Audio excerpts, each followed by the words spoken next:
En la avenida Parque Circuito Bicentenario, en la sección del Bosque Chapultepec, a tan solo unos metros de la estación del Metro Chapultepec de la línea 1 del metro, encontramos el Museo del Caracol, ubicado en la rampa de acceso del Castillo Chapultepec. Fue inaugurado en 1960 por el presidente Adolfo López Mateos, con el objetivo de ilustrar la historia moderna de México desde la Guerra de Independencia hasta la Revolución Mexicana. A continuación, les vamos a compartir información que encontrarán dentro del Museo de Caracol. Al entrar al museo podemos observar un cancel de bronce realizado por el muralista José Chávez Morado en 1960. Este representa la fusión de dos culturas, la mesoamericana y la europea. De un lado podemos observar los pueblos indígenas y del otro podemos observar los pueblos europeos. En la sala 1 nos encontramos con los años finales del virreinato, en donde la Nueva España ocurrieron diversos cambios que generarían un descontento con la corona española. Una serie de cambios hicieron prosperar su economía, pero también alteraron abruptamente las formas de convivencia social que habían prevalecido desde la conquista.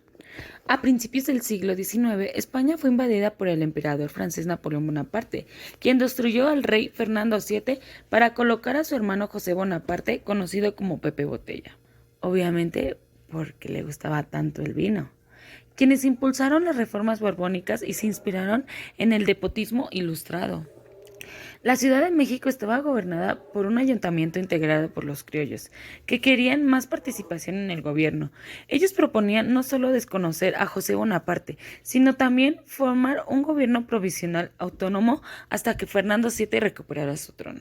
Esta sección nos muestra que el cura Miguel Hidalgo estaba organizando el movimiento de independencia, mismo que fue descubierto.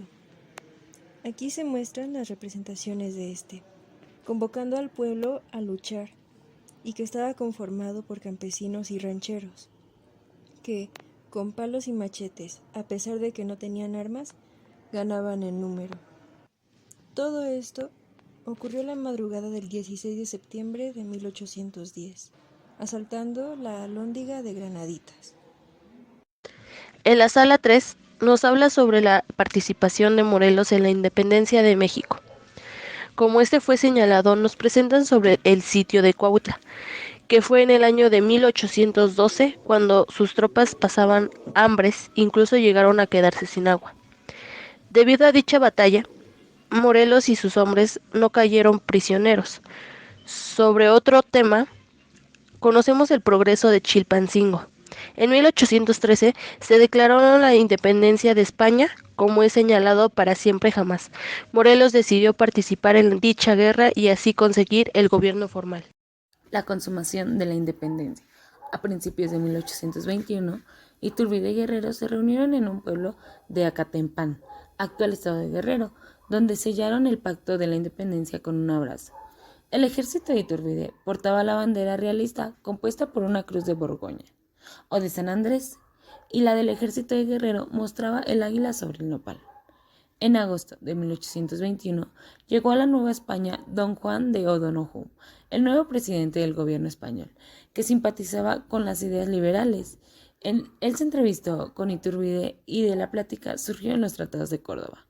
El 27 de septiembre de 1821, el ejército trigarante hizo su entrada triunfal a la Ciudad de México. Allí, el presidente del Cabildo de la ciudad le hizo entrega a Iturbide del bastón de mando. Nace la República Mexicana. México fue un imperio y una república federal. Padeció de dictaduras y de regímenes moderados. Fue en este proceso donde los mexicanos aprendieron a vivir como ciudadanos y no como súbditos de una potencia extranjera. La Carta Magna entró en vigor el 5 de octubre de 1824. 5 días después, Guadalupe Victoria se convirtió en el primer presidente de la República Mexicana. La Constitución Federal de los Estados Unidos Mexicanos contó con 171 artículos. La sala 6 nos muestra que el país quedó vulnerable y los países vecinos aprovecharon para invadir los puertos mexicanos, entre ellos Francia, España e Inglaterra. Pero la invasión más costosa fue la de Estados Unidos, en la que en 1936 Antonio López de Santa Anna se dio gran parte del territorio mexicano, que fueron Texas y Nuevo México. Sin embargo, Santa Anna quiso pelear por Texas, pero fue nulo, pues ésta ya había conseguido su independencia. En la sala 7 nos explican la Guerra de Reforma. Nos muestra cuando Valentín Gómez Farías firma la Constitución en 1857. Por otro lado, nos habla de los valientes no asesinan. Cuando Benito Juárez fue nombrado presidente en 1857, en plena Guerra de Reforma, asumiendo diferentes cargos como cuando la Unión entraron en refugio. Al visitar en el país y quedarse en Guadalajara, los soldados rodearon a Juárez para justificarlo. Guillermo Prieto se protegió junto con su cuerpo y gritó: «¡Bajen esas armas! Los valientes no asesinan». Después de ello, respetaron a Juárez. La intervención francesa, 1862-1867. Tras la entrada de los liberales, México convocó elecciones presidenciales. El triunfador fue Benito Juárez, donde atendió las finanzas públicas, donde llevaron a la suspensión de pagos de la deuda externa, donde Francia, España e Inglaterra organizaron una expedición conjunta para presionar a México. Los españoles e ingleses llegaron a un acuerdo con México, pero los franceses mantuvieron sus exigencias y persiguieron el avance de sus tropas. En 1863, el 13 de octubre, los políticos conservadores mexicanos le ofrecieron al archiduque Maximiliano el trono de México. El apoyo militar de Francia fue una pieza clave en el anuncio. Cuando el ejército francés se retiró, el llamado imperio se derrumbó de manera acelerada. Al acelerar el gobierno monárquico, el 15 de mayo fue capturado y fusilado junto con generales Miguel Miramón y Tomás Mejía. La victoria de Porfirio Díaz fue el 13 de octubre, venció a Moatlán, Oaxaca. Las tropas francesas empezaron a salir del país. Los republicanos tomaron una ofensiva que los llevaría a la victoria. En la sala 9 se habla sobre la República y el Porfiriato. Esta, comparada con otras décadas, fue la más pacífica, en la que hubo la construcción de ferrocarriles, una economía de gran impulso, al igual que las haciendas fueron creciendo. Aunque las clases sociales fueron demasiado marcadas, ya que estaban en vigor en la Constitución de 1857 y las leyes de reforma. En cuanto a la Iglesia Católica, fue recuperando muchos privilegios que había perdido, al igual que el gobierno predominó sobre los estados. Por otra parte, tenemos la República restaurada, llamada así por los 10 años de la victoria por la intervención francesa. Después de la muerte de Benito Juárez, Porfirio Díaz se levantó en armas en contra del intento de reelección y estuvo en el poder 30 años y fue llamada el Porfiriato. En la sala 10 se puede observar que el Porfiriato trajo consigo importantes actividades, como lo fue el conseguir la paz, deshaciendo todo acto rebelde, además de incorporar al país a la modernidad, promoviendo el ferrocarril, el telégrafo y la industrialización. Fue una época en la que hombres de negocios y hacendados poseían enormes propiedades.